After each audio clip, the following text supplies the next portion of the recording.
A crowd of students at a prestigious university are frozen in tension. On stage is political science professor Richard Grayson, known for his hardline liberal views. In front of him is Barron Trump, the young heir to the famous family name. A provocative question hangs in the air. Grayson smiles, confident that he's about to put the guy in his place, but Barron just looks at him coolly and prepares for an answer that will change the whole game.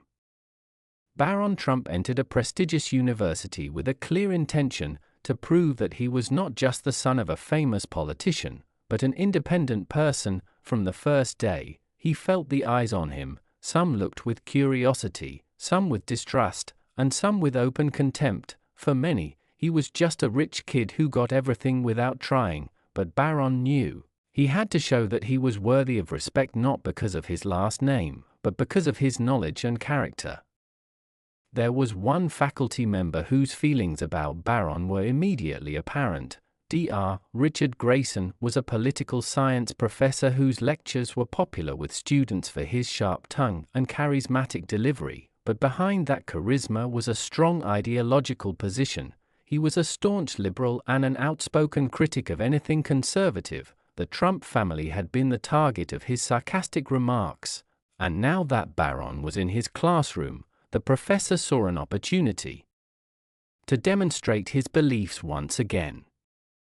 The first class in political theory began quietly. Grayson spoke about the history of political movements, emphasizing the importance of social equality, but once he had the audience's attention, he subtly steered the topic toward the issue of privilege and social inequality. Many of us know that success in life is not only about personal qualities, but also about the conditions we were born into. Some are forced to fight for a place in the sun, while others get everything on a silver platter. Isn't that right, Mr. Trump? He grinned, crossing his arms over his chest. The room fell silent, waiting for an answer. The question was clearly aimed at Barron, and some of the students were already anticipating his confusion. However, he did not even flinch. There was confidence in his eyes. An interesting question, Professor. Barron replied calmly. Indeed, starting conditions are important, but isn't that what we're here for? For knowledge to become the tool that levels the playing field? Grayson narrowed his eyes slightly, clearly not expecting such a cold-blooded reaction. Of course, he said, stepping forward, but let's be honest, you had access to a better education, better opportunities. How can someone from a less privileged background compete with you? Let me ask you a counter-question, Professor. Barron sat up straighter in his chair. You are a recognized expert in your field. Your books are read all over the country. Your lectures attract hundreds of students. Doesn't that make you more privileged than a young professor just starting out? There was a chuckle from the audience. Grayson pressed his lips together, but quickly regained his composure. The difference is that I earned my position through hard work, he said, trying not to show his irritation. Shouldn't I get the same chance? Barron asked calmly, or do you think I can't be judged on my merits just because of my last name? Grayson paused, as if considering what he had heard. He had expected an easy victory, but he had encountered an interlocutor who not only did not lose his head, but also managed to turn his arguments against him. After a few seconds of tense silence, the professor nodded and changed the topic to another part of the lecture. However, the students continued to chat for a long time, discussing the unexpected turn. Thus began a showdown in which intellect and logic collided with bias and rhetorical gimmicks, and Barron Trump made it clear that he was ready to fight. After his first failed attempt to discredit Barron, Professor Grayson was not about to give up. He decided to prepare better and strike at something else. In his next class, he chose a strategy that he thought would definitely stump Barron. The lecture's topic was the influence of family and social conditions on the formation of a person's views. The professor began with general theory, but soon the conversation turned back to Barron. We all know that our views are formed in childhood, but what if our childhood was influenced by a certain ideology? For example, If a child is surrounded by propaganda from an early age, his views become not his own, but imposed. Isn't that right, Barron? How can you be sure that your beliefs are truly your thoughts and not a reflection of your family's political stance? The audience began to murmur. The question sounded like an intellectual trap. If Barron said his beliefs were his own, he would appear ungrateful to his family. If he admitted that his parents influenced him, Grayson could say that his views were not his choice. But Barron did not lose his composure. He paused, looked around the audience, and then replied, "Professor, weren't you brought up in an environment where certain views prevailed? Weren't your beliefs shaped by your environment? If we follow your logic, then you too are a product of the environment you grew up in, but that doesn't make you incapable of independent thought, does it?" There was a chuckle of approval from the audience. Grayson frowned, but quickly pulled himself together. "It's not the same thing," he said. "I studied different ideologies, analyzed them, and came to my own conclusions." "Me too," Barron countered. "I had the opportunity to go to the best schools, study history, philosophy, economics. I met people with all sorts of different views. Didn't that allow me to develop my own point of view? Or do you think privilege makes a person incapable of critical thinking?" There was silence. Grayson tried to respond, but found that his arguments were falling apart. He couldn't admit that Barron was right, but he had nothing to counter with. At that moment, the professor realized that this student was not just another victim of his rhetorical games. This was a worthy opponent who knew how to not only defend himself, but also counterattack.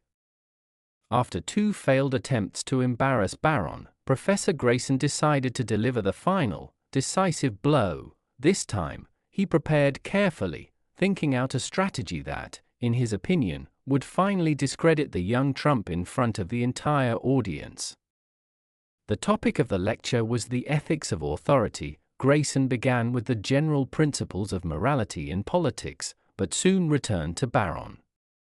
History is full of examples of power becoming an instrument of oppression, corruption, nepotism, suppression of dissent. All of this is characteristic of many rulers, but this is especially true for those who come to power with enormous wealth and influence. Barron, do you think it is possible to govern a country fairly from such a privileged position? The question was phrased in such a way that any answer Barron gave could be used against him. If he said yes, it would seem naive. If he said no, it would seem like he was admitting his family's shortcomings. The tension in the room grew. Barron thought for a moment, then answered calmly, "Professor, honesty and morality are a personal choice of a person, not a consequence of his origin. History knows examples of both honest rulers who came from rich families and corrupt leaders who came from the bottom. The question is not how much money a person has, but what principles he has." Grayson smiled as if he expected that answer. "But don't you think that access to power for wealthy families gives them an unfair advantage? Doesn't access to teaching positions at elite universities give faculty members like you an advantage over those just starting out in their careers?" Barron leaned forward. "By your logic, Professor, you should resign your position to make way for a less privileged individual." There was a murmur in the room. Some of the students looked at each other, smirking. Grayson tensed. He realized that his tactics had backfired again. "I achieved my position through knowledge and hard work," he tried to object. "So do many others," Barron countered. "The problem isn't privilege. It's how one uses it. Some use it to help others, and others use it to manipulate society. Which category do you think you're in, Professor?"